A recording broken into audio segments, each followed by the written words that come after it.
So, how do you tell the story of a nation? I mean, a nation founded on these brilliant ideals, liberty, equality, popular sovereignty, Right. but at the same time, built on these catastrophic moral compromises. We're talking slavery, genocide, exclusion. It's the central contradiction. Exactly. Now imagine trying to condense that entire messy, brilliant, and deeply contradictory story of the United States from 1492 all the way to the 2016 election into a single 800-page book. It's an incredible undertaking. That is the extraordinary ambition of the book we are scrutinizing today. It's not just telling a story, it's testing whether the American Republic has ever truly lived up to its three foundational commitments. And when an author attempts something with that kind of sweeping scope, it really requires more than just passive reading. It demands rigorous scrutiny. It has to. Our mission here, in this deep dive, is to provide that comprehensive analysis of the book to make sure you get the most important insights from the critiques,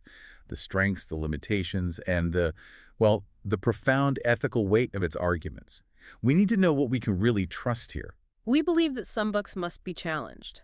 This critique uses, as appropriate, a step-by-step critical thinking framework that maps claims to evidence. We also apply an intellectual framework from the works of Mortimer J. Adler. And we use the Golden Rule and the U.S. Preamble to identify ethical asymmetries. Then we wrap up with a logical analysis, a balanced conclusion. And just for clarity, you are experiencing a unique two-host AI conversation powered by Google's Notebook LM for deeper, more dynamic book critique. Okay, let's unpack this. The entire foundation of the book rests on three truths, and they're pulled directly from Thomas Jefferson's Declaration of Independence. Those aren't just historical footnotes. Not at all. They're the guiding lights for the whole 800-page narrative. We're talking about political equality, natural rights, and the sovereignty of the people. So the author takes these three concepts and uses them as a kind of historical litmus test. Right. Asking one massive guiding question across half a millennium. Has the United States honored these principles, or has it inevitably, tragically, betrayed them? And what's fascinating is the sheer structural ambition.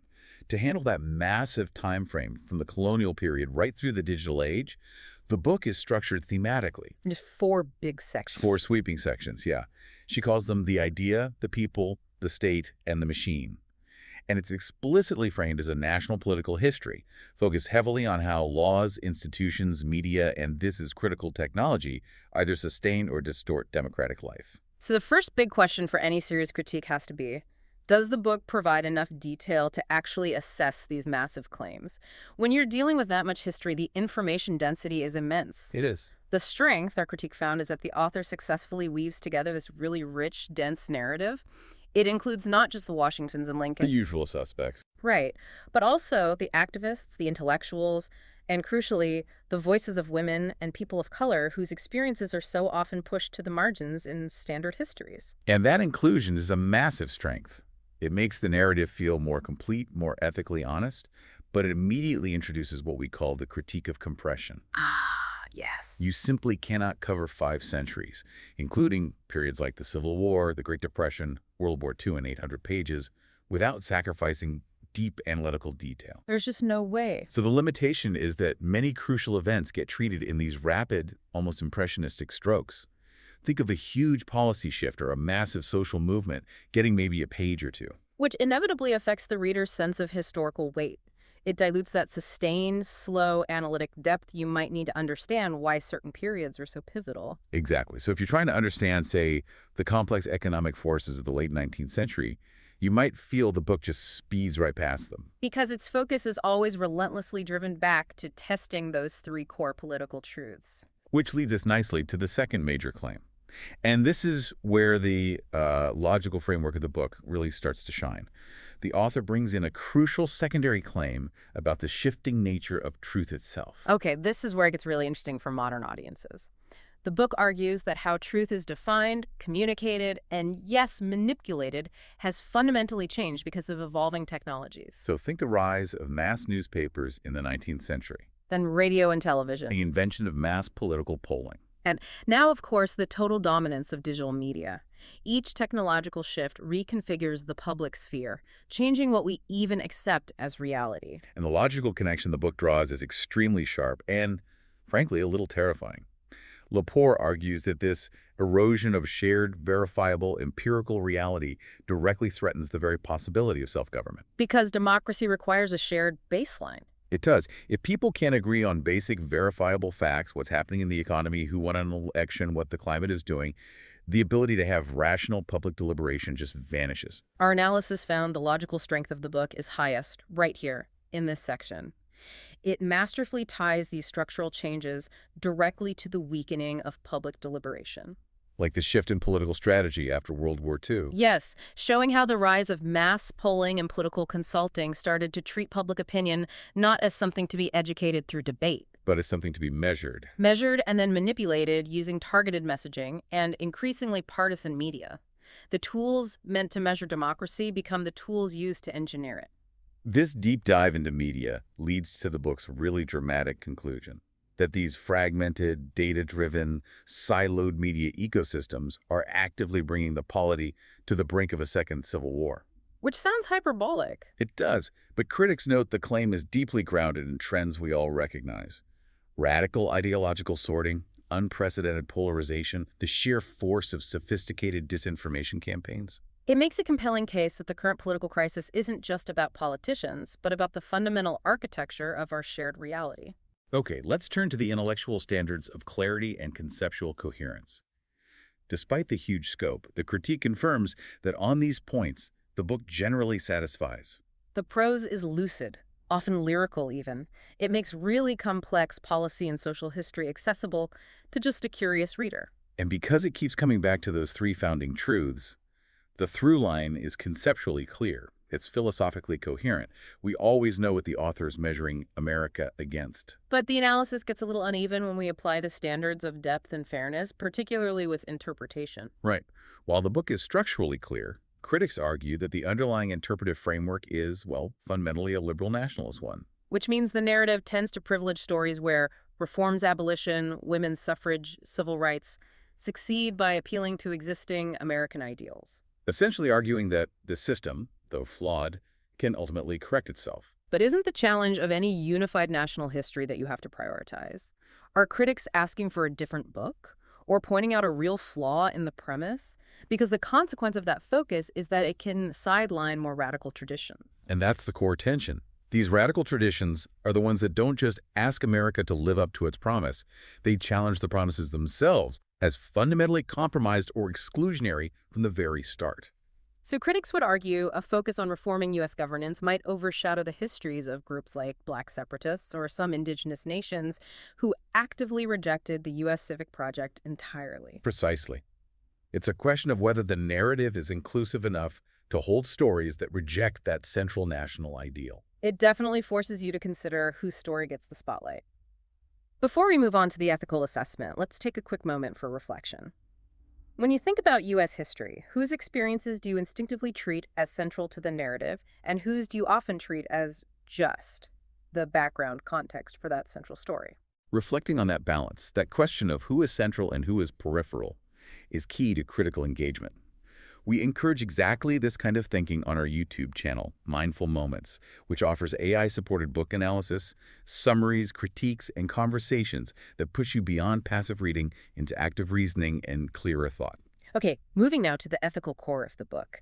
And it deserves significant credit for foregrounding the central, agonizing contradiction of the American experiment. It absolutely does. It explicitly confronts the reality of a republic premised on universal equality, yet built on these structural betrayals. Institutionalized slavery, aggressive settler colonialism, and deep-seated patriarchal hierarchy. This is where the historical weight really settles. And this is exactly where we apply the Golden Rule test, the standard of reciprocity. The book's own voluminous historical evidence repeatedly shows that huge swaths of American policy and practice fail a basic test of ethical reciprocity. Enslaved people, indigenous nations, women, later waves of immigrants, queer communities, they were all treated in ways that the dominant majority would never, under any circumstances, have accepted for themselves. The historical record is a catalog of these failures. And if you apply the U.S. preamble test, the moral deficit becomes crystal clear against the aims of the founding document itself. Absolutely. Episodes like the implementation of Jim Crow, systematic redlining, the internment of Japanese Americans during World War II, Decades of voter suppression, modern disinformation campaigns. they're all presented as profoundly deficient against the aims to establish justice and promote the general welfare. The book powerfully uses those ideals as the moral standard against which the nation's actions are judged and, well, found wanting. However, there is a key ethical critique that arises, and it's about the narrative design itself, particularly concerning fairness to Indigenous nations. Critics argue the book tends to treat demands for Indigenous sovereignty as just, part of a shared internal national debate, a debate among Americans about what America should be. So by doing that, it effectively reabsorbs those fundamental claims to separate nationhood back into the U.S. civic project. Exactly.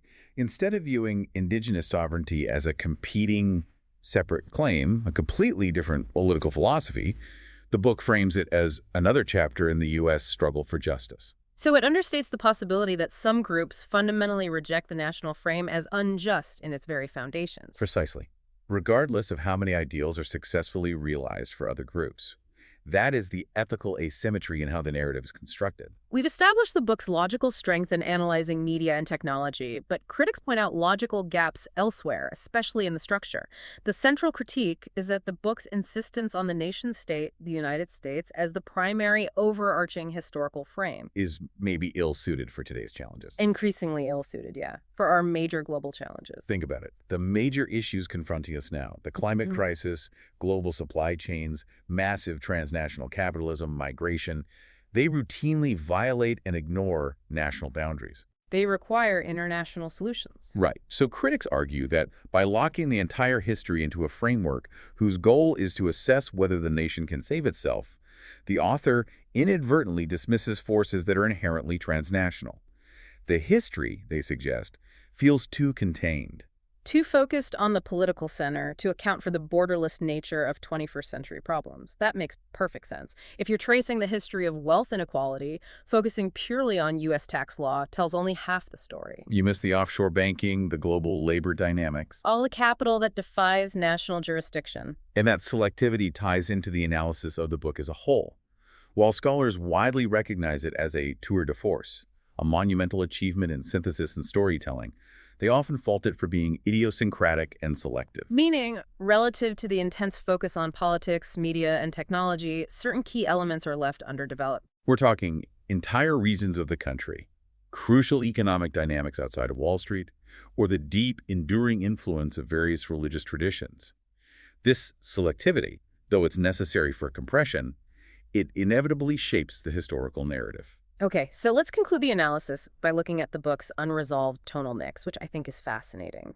It oscillates constantly between two distinct viewpoints. It really does. On one hand, you have the tragic view, deep, recurring structural betrayals of those three founding truths. The evidence of failure is overwhelming. But then on the other hand, you have this strain of liberal patriotic hope, the sense that despite all the failures, the nation can still manage to realize those truths and that the ideals themselves remain worth fighting for. It creates this unresolved tonal tension. It's like hearing a funeral lament and a marching band at the same time. A great way to put it. The synthesis is this. The book meets high bars for clarity, relevance, and significance. It succeeds at insisting that the true measure of the United States is its treatment of actual people across time, not just its rhetoric. But its abiding faith in the nation as the primary vehicle for achieving justice is precisely what many contemporary critics, those looking at global challenges and radical histories, now put into question. That tension is the book's most vulnerable and its most stimulating point. This critique draws on a structured, nonfiction book critique framework that emphasizes mapping claims to evidence, applying the Golden Rule and the U.S. preamble as ethical yardsticks, and concluding with a logically balanced assessment of strengths and weaknesses. So for a provocative next step for you, the reader, consider this. Select one historical episode that stood out to you, maybe Reconstruction or the Civil Rights era, and then go read a focused, deep monograph that offers a very different, perhaps more radical interpretation. That kind of contrast will sharply improve your own independent historical judgment and deepen your understanding of the book's limitations. Click the link on screen for the in-depth book analysis. Subscribe, share, purchase via link, and think rationally. See the many genre-based book podcasts and mindful moments. Subscribe and nourish your mind on the go.